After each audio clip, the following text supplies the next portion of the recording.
بسم اللہ الرحمن الرحیم۔ السلام علیکم ورحمۃ اللہ وبرکاتہ۔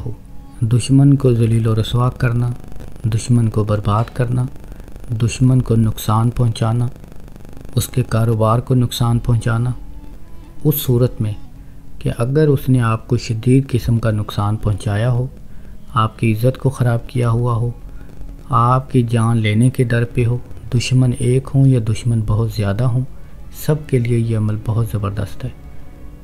یہ عمل ہر طرح کے دشمنوں کی عقل ٹھکانے لگانے کے لیے تیر بہدف کا کام کرتا ہے۔ آپ ہفتہ اور منگل کے دن ذہل یا مریخ کی ساتھ میں اس عمل کو شروع کریں۔ پہلے آپ حسب توفیق صدقہ ادا کریں، رجال الغیب کو سلام کریں۔ اس کے بعد آپ اپنے منہ میں کوئی کڑوی چیز رکھیں یا تس چیز رکھیں۔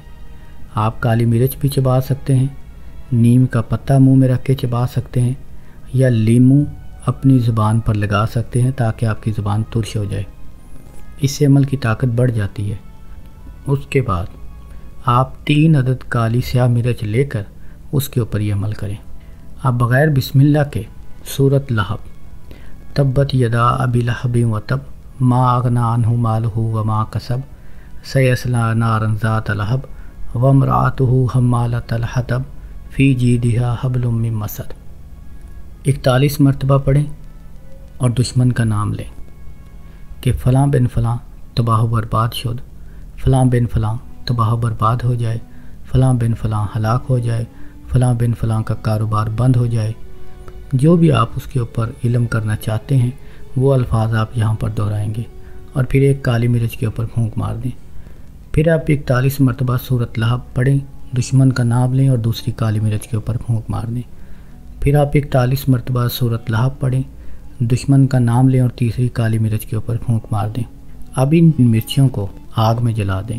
3 دن لگاتار یہ عمل کریں۔ پہلے دن سات کی اور رجال الغیب کی پابندی ہے، دوسرے دن صرف آپ وقت کی پابندی کریں گے۔ 3 دن لگاتار یہ عمل کریں۔ 3 دن کے بعد حسب توفیق صدقہ کریں یا غریبوں کو کھانا کھلا دیں۔ انشاءاللہ آپ کا کام 1 ہفتے کے اندر اندر ہو جائے گا۔